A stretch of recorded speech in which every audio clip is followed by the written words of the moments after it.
What's up, you guys? We're here for our weekly romance, oracle, and tarot reading. Hope you're doing well. We're going to see what our love life involves for the week ahead. I spent the whole day deep cleaning my house in preparation for Passover. That's part of the ritual, is to clean your house, like deep clean it and get rid of all of the breadcrumbs, all of the bread in the house. So I did all of my deep cleaning. I still have a little bit of dusting to do in a couple of places, and then I'm going to have to put all of my bread and grains in a container and throw them in my car or something for the week next week. You have to abstain from bread and the 5 classified grains that expand and you can make bread from. So no pastas or anything like that. I can't remember whether rice is okay or not. I think there's a bit of controversy around rice as well because of its expansion. So I'll probably just not do rice and stick to potatoes. So I've got to be careful at work not to eat any biscuits and no mackey and cheesy. Yeah, I'm pretty tired. So, but I wanted to come on here and do our reading. We have trust again this week. Last week we had a message that was really encouraging us to trust. Our oracle cards were all about trusting the process, trusting the timing, giving yourself a chance to have the relationship you want. And then our clarification cards were a little bit sullen. And I've got to say, this week has been a toughie for me. I don't know about you guys. Let me know in the comments. How was this past week for you guys? Were you feeling strong? Were you feeling scared, lonely? How were you feeling? I'm feeling very vulnerable and exposed during our current political climate, especially since they passed the SAVE Act today, which will disenfranchise a lot of married women unless they are able to get their passport. And if that is, enough to prove their citizenship, you have to have 2 forms of citizenship, and like your driver's license and your real license aren't enough. Even though we had to go through all the hoops to get the real license, it's purposeful. It's not like they're like, oh, we didn't know. It's pretty devastating. So fortunately, my mom listened to me. She got her passport the other day, so it should be on the way shortly. But don't waste any time in getting that done, because you never know what kind of other fuckery they're going to pull in the meantime. And the midterms will be around quicker than you think. So a lot of people are going to be wanting to get their passport. It's going to be, overwhelming the passport office.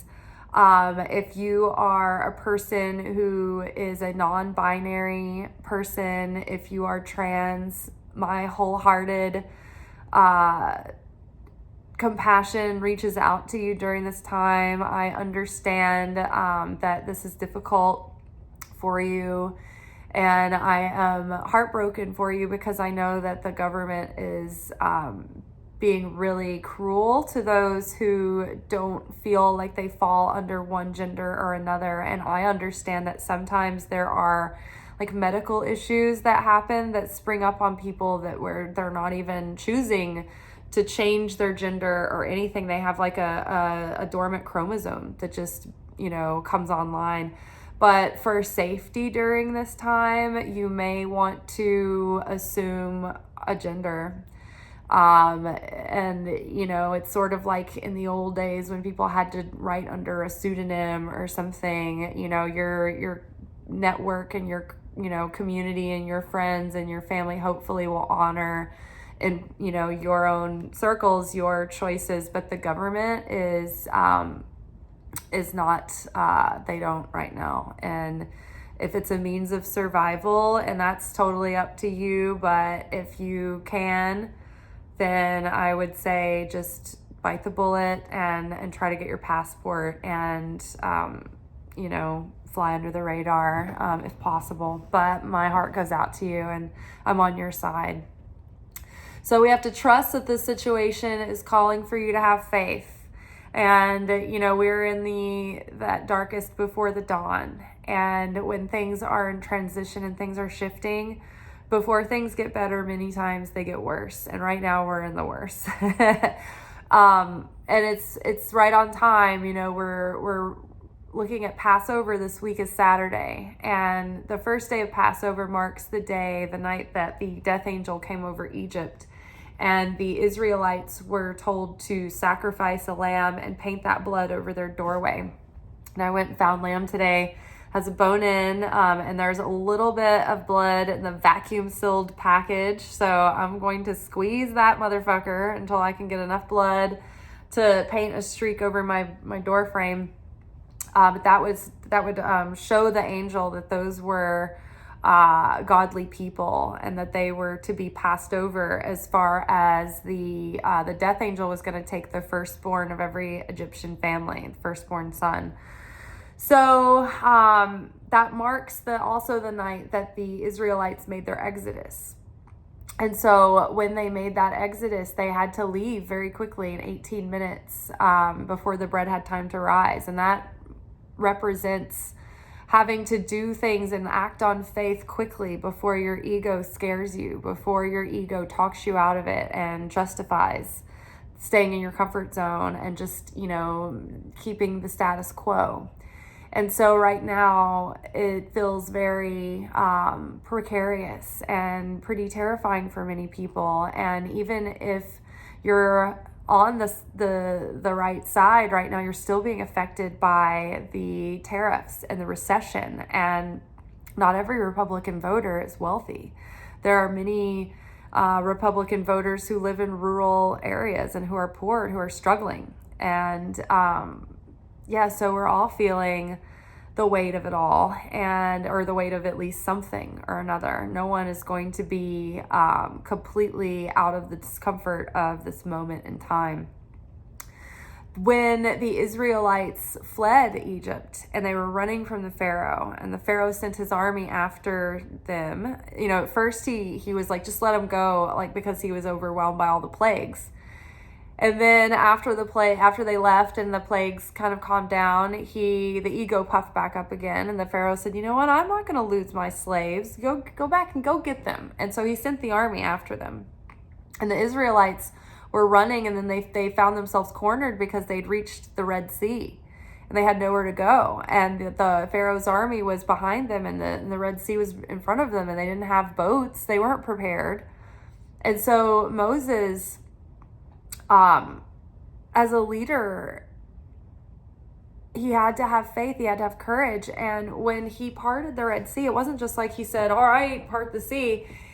He had to walk into the water and convince people to follow him into the water. Like, come what may, we're not going back, whatever it means for us. And they were up over their faces before that water split. So don't lose hope. Right now, we have to have faith in things that we can't see. And that is the real faith. That is a real test of faith and strength and courage. And I'm sorry, I'm a bit tender because of a bunch of things that have gone on today. And I'm just feeling it all. So bear with me.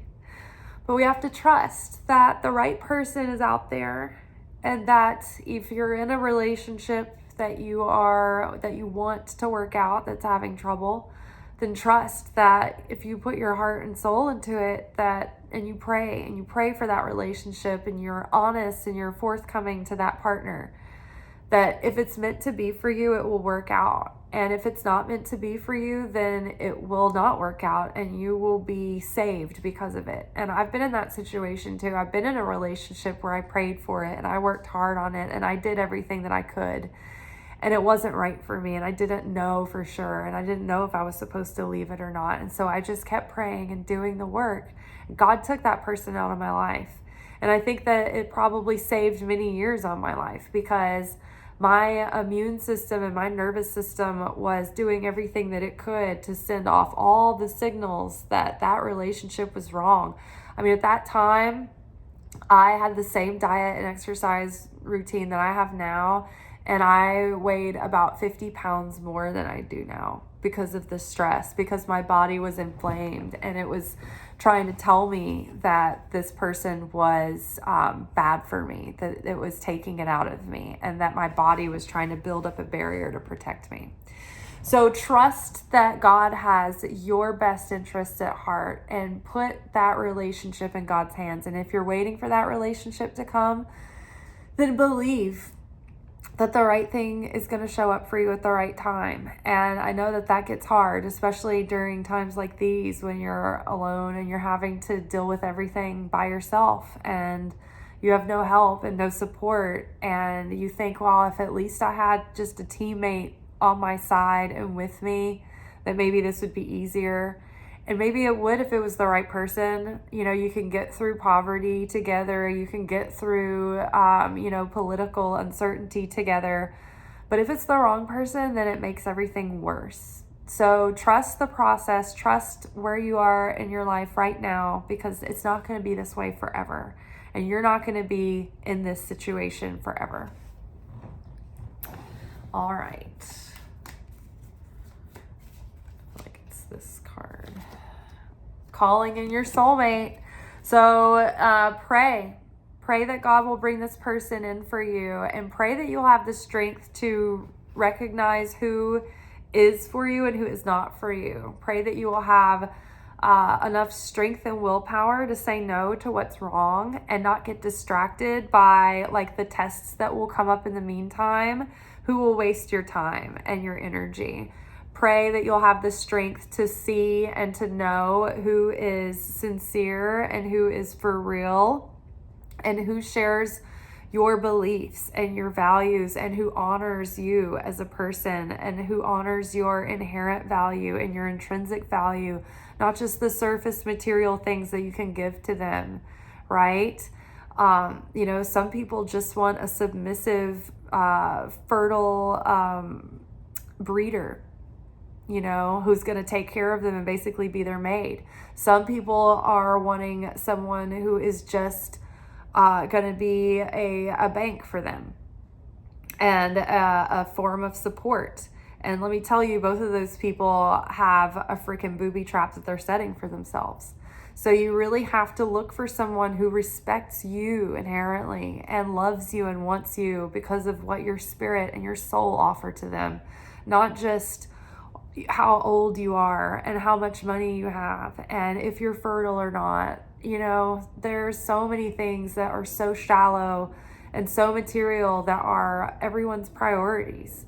And it's true, you do have to be attracted to the person. But for me, honestly, I can't look at someone just by their looks and know if I'm attracted to them. It has everything to do with who they are as a person that's going to make them more attractive to me or less attractive to me, regardless of their physical appearance. Now, the physical appearance has to be there somewhat, but someone can get really ugly who's at first glance really hot really quick. And someone who is maybe kind of quirky right off the bat can get really attractive if you have chemistry and they're a hilarious, good time who like gets you and like you can have great conversations with and who has your back and who's like by your side. So,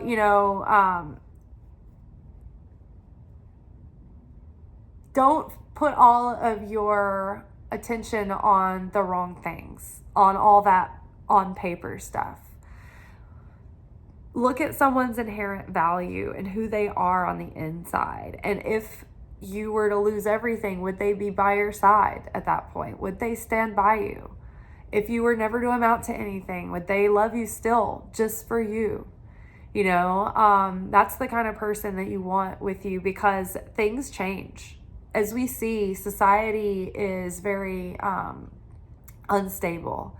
And in an instant, you can lose your career. You can lose your job. In an instant, you could get in an accident and be out of work or need someone to help you recover. You'd never know what life is going to bring you. So you need that person that's going to be by your side and is committed to you and devoted to you for your spirit, for your soul, for your heart, and for your mind, not just for the outer things that you offer that are temporary, right? All of that is in flux at all times. So calling in your soulmate, really get your heart open and pray for that person. And then in the meantime, try to become that person that you want, right? Take good care of yourself. Work on your own spiritual advancement and awakening. Work on your communication skills. Work on your relationship skills. Push yourself to say, are you the partner that you would want for yourself? Like, are you the housemate that you would want for yourself? Think about all of those things, getting to know one another. You better get to know someone slow and steady, because people can only put on a front for so long, and people can surprise you when push comes to shove. You might think you've got like one person in front of you, and when the shit hits the fan, they can turn into a totally different person. I saw a video recently of a couple that were camping, and the one of the couple's like siblings thought it would be really funny to like sneak up on them and pretend to be like a murderer showing up, and that dude bounced and left the chick to fend for herself, even though it was a practical joke. But at that moment, I would be like, all right, it's done. We're done. Because let me tell you something, most of the women that I'm friends with that I know are the ones that would be fighting like tigers side by side with the person. So if my other is running and leaving me in peril and in harm's way, I can be fine on my own. Thank you very much. I've had to before. So get to know that person, get to know who they really are. When they get depressed, when life gives them, a shitty hand, do they push everybody away and run off and shut everyone out? Do they shut down and get depressed and get complacent? Like, what is this person like in good times and bad times? What are they like when, no one's looking? How do they treat other people? How do they treat other people that aren't your ethnicity, that aren't in your income bracket? How do they treat the servers? Daily announcement servers are still being taxed on their tips. And yes, we're going into a recession, but when you're spending $500, $700, $300 to pick up the tab at the table, you're not doing yourself any favor by cheating the server come tip time. Like, you've already spent that money. Don't be a dick and fuck over the person who just worked their ass off to take care of you in your meal. And I don't mean to sound hateful and bitter, but I am working with people who are constantly like being distracted and distraught and downtrodden by all of these 10% tips coming in right now.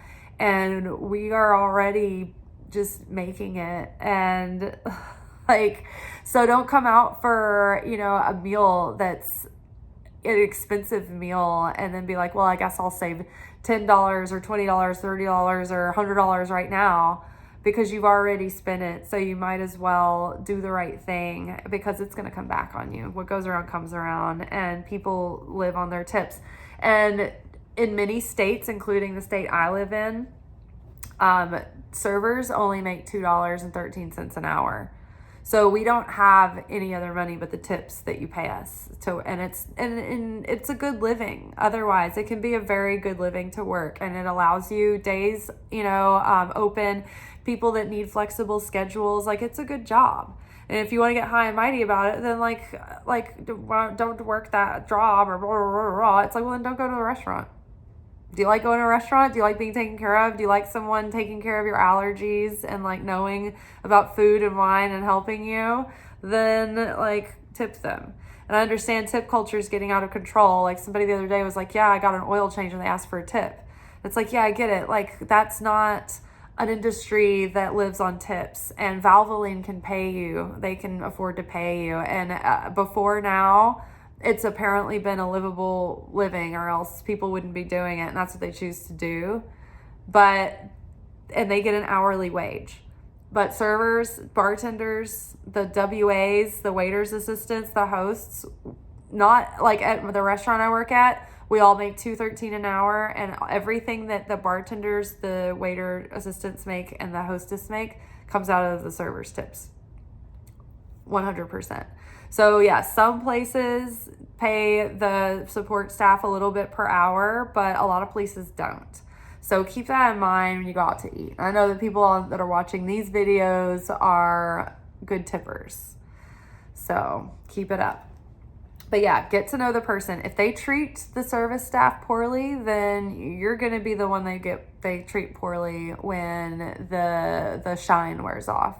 So be mindful of that. And I didn't necessarily listen to that one time. And I dated this guy for a little bit who I noticed he was like kind of questionable sometimes with the staff. Not always like obviously a dick, but like kind of questionable. And then like I would get like weird looks from the bartenders, like the locals, like they would recognize me, they know me, and they were like, I was like, what is going on? So we were having a good time. Turns out this was the biggest shitheel you've ever met. I mean, this was the kind of person who would straight up lie to your face to take advantage of you, and then be like, oh yeah, sorry, like total liar, total fake, total phony. So it's a sure thing. If they're treating other people poorly, you're next. So get to know people slowly. Now, in a positive, fun way, getting to know someone slowly makes the whole courting phase more exciting and more romantic.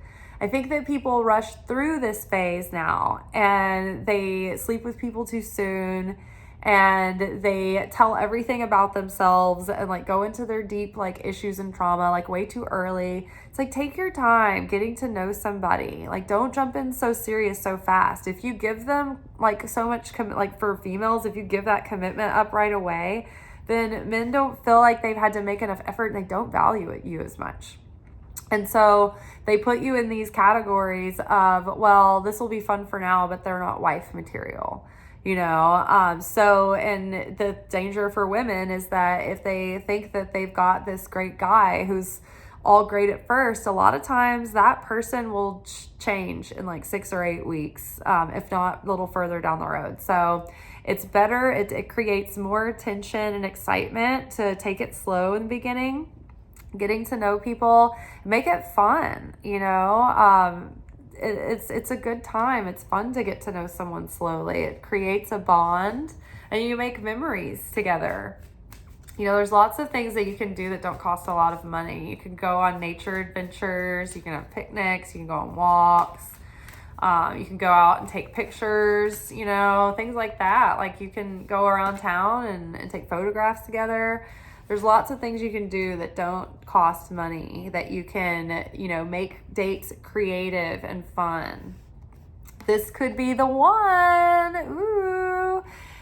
You've already met the romantic partner that you seek. So it could be someone in your circle or someone in your realm that will be more obvious soon, right? Maybe there's someone that you have a crush on that you don't know that has a crush on you.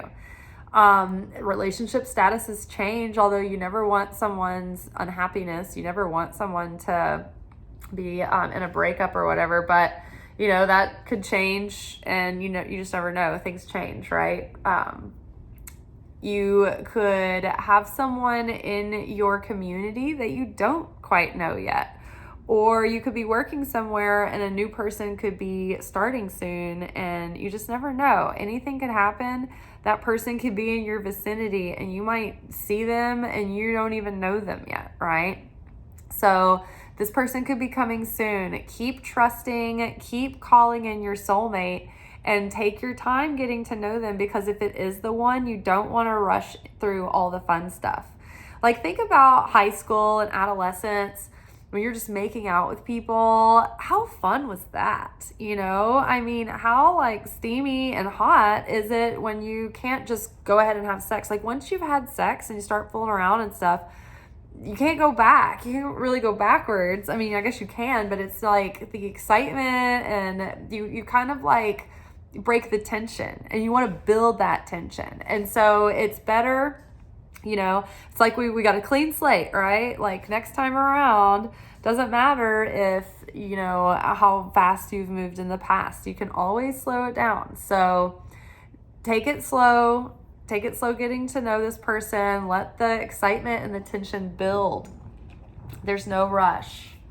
Okay, let's get a little bit more insight into the trust card. I see this card sticking out. Oh, simply love. So this is Six of Cups. There is like, the Six of Cups has to do with nostalgia. It has to do with people coming back from the past. So maybe this is someone that you've known before that might be circling back around in your circle of awareness. This can be like also encouraging you to not feel daunted by remembering how things didn't work out in the past with other people. You know, sometimes the things that our exes say to us can like echo in our head for years and years and years and maybe forever. And just because they didn't value you doesn't mean that somebody else won't. And so don't think about the bad memories, right? The Six of Cups can represent like remembering something is worse than it was, or remembering something is better than it was, right? Sometimes when we think back on somebody, we can compare everyone to them. And you're like, oh, I wish they were more like this person. And you're only remembering things that were good, but you're not remembering the shortcomings that person had either. Everybody is their own unique person, and nobody wants to be compared to someone else, whether for good or for bad. They want to be taken as an individual and seen for who they really are. So I also feel like this card is about like not giving up on the hopes that you had when you were young and innocent, and you were excited and you believed the best, and you were like, oh, of course I'm going to find the love of my life. Of course I'm going to find the dream man or dream woman. And then here we are decades later. Trust coming soon. Like, okay. Getting to know one another again. Like, what's your favorite fucking color? I mean, like, it's like recently that dude, where are you from? I'm like, oh, God, I'm from Mars. Okay. Like, can we talk about something else? I'm from the fourth galaxy, from Orion's center of this belt buckle. So simply love, just show up with an open heart and get to know people for who they are. Don't put like projections on them, and don't make assumptions, but do listen to your intuition. Sometimes your intuition goes off and it tells you who a person is, and you're like, oh, I don't want to be judgmental. I've done this a bunch of times, trying to believe the best about someone, and my intuition was telling me that they were a shady character, and as it turns out, they were. So you got to learn. That's how we learn discernment, right? Discernment is quiet. Discernment comes from like here, and it's subtle, and it's not like loud and aggressive. It's not emotionally charged. It's very quiet and gentle. But listen to that discernment. It will guide you. It will steer you. Okay. Let's get some insight in calling in your soulmate. I'm seeing this one stand out to me. Release. So we got to release the past. This is the Death card. So we've got to let the old go before we can allow the new to come in. We can't hold on to the past. Just like the Six of Cups, like you can't hold on to the wounds and the hurt and the emotional baggage you're bringing from the past, because it's not fair to a person who might be completely trustworthy and completely sincere. Whereas you also can't hold on to those exes, right? I was like kind of just not even talking to someone, but just messaging with just a person out in the world. They're not even like local, so it wasn't even like, it was just amusement of like making a new friend from a distance. But they like were like, oh, it's like getting over my narcissist ex. And I'm like, okay, but aren't you like always in all these like stories with this person? Like, it just seems like so many people are trying to get over this narcissist ex, but like yet they still like keep hanging out with them, and they keep like staying in the friend circle. If you have an ex that you're just like holding on to, like you can't really let someone in who is going to be your soulmate if you're still having this person on your back burner. It's not fair to a high value person. Like, you don't deserve that person at that point, because you're still entertaining, you're like keeping your foot on the base essentially. It's like this person was never going to work out, and they haven't, and they won't. So you got to let those people go. And I mean, I'm not a person that stays friends with their exes. Like I can't even think of one guy that I used to date that I'm friends with. I mean, I'm not like mean. I'm not hateful towards them, but they don't stay in my life. Like, I have guy friends, but they weren't people I dated.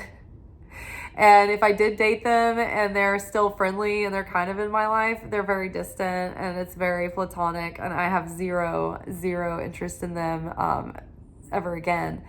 So yeah, I've never found it to be very beneficial to keep those people as friends. It just makes it harder for the person coming in to trust you. So it kind of just puts like like in the relationship before it starts. And I mean, if this is like somebody who's just like well established in your friend group, then I would say distance yourself from them, unless you are like, this person is like my brother or sister. Like, I'm like totally revolted by the thought of having anything romantic with them at this point, and you've totally moved on, both of you. But like, I don't know, it's to me, it's like you're in or you're out. Like, to release the past so that you can actually call this person in. Because what if that person on your back burner is the one thing keeping the real one out of your life? How worth it are they now? You know, what if that was the one thing holding it up? Oh my gosh, getting to know one another, and we have the devil card here. The master, keeping hold over your heart in a cage. Get to know people, because they could be the freaking devil in disguise. And so many times our longing for a partner blinds us to someone's true character. And the codependency, the love addiction, the mind games, you know, when you're getting to know someone, if you have a sense that they're game playing, that they're not genuine, that they're gonna it's gonna be like a power struggle, tug of war, like always manipulating, always love bombing, always like withholding intimacy, punishing you in little subtle passive ways. Like it kind of, you can see it early on. Like this recent person who was like reaching out to message me, and all of a sudden he's like, he doesn't even know me, he's calling me darling and all this stuff. And I could just like already tell. I was like, this is already a red flag. You don't know me. Second, like the fact that like I tested him consciously, because I could tell, I was like, this guy's probably just looking for something to do. And if he is, then he wants the little like manipulative games where I take 2 years to get back to you kind of thing. And I noticed genuinely in a moment where I was bored, I was on my phone, I was on social media, we were taking cover in a tornado. They had messaged me on Facebook, and I didn't pay attention to like how recent it was, but I knew it was fresh, like from the day. And then I realized like after the fact that I was like, oh, this was just a few minutes old. But I was like, you know what? I'm just going to go ahead and answer him back in the moment. And if he's for real, if he's legit, then he's going to be excited that I'm available to talk. And if he's like just some fuckboy trying to like get some exciting little game going for him, and he just wants like the whole like will she won't she kind of thing, then he's gonna be a love bomber and a manipulator and a passive aggressive. And as soon as that whole thing is like, you'll never be able to relax in that kind of a relationship. You'll never be able to be natural and just, you know, have a real relationship. This is not someone with relationship skills. They just have tricks, right? So actually paying attention to those kind of things, and like being conscious as you're getting to know someone, and being a little bit strategic in that way of being wise and discerning, it will reveal who's a devil and who's not, and who will bring out a devil in you. Because that kind of person who's always wanting to play games, they bring out the worst in you as well. They play on your anxious attachment. And if you're a person, like we're all on a spectrum of something, right? And so if we've done work on ourselves to overcome our avoidance issues or our anxious attachment issues, or if you have the disorganized attachment, which is both, then you certainly don't want to be falling in with someone that aggravates those things again. You have to be wise to say, not for me, and you're looking for someone who's has a healthy attachment style. So these are the kinds of things that you need to get to know about a person. And you might be able to, play some fun little get to know you games in the beginning where you say okay, what's your attachment style? And maybe they'll tell you. But you might have to decipher that for yourself. All right, this could be the one. Let's see what that, okay. Believe and succeed. Yay, six of wands. This is the card of victory. So stay positive, stay hopeful. Don't just be toxic positive, and just because you meet someone and they seem on the surface like the shiny object, oh, this must be it. Be careful. Get to know them. Let them earn your trust gradually and slowly. Earning your trust, not just giving it to them because, it's been a couple of weeks.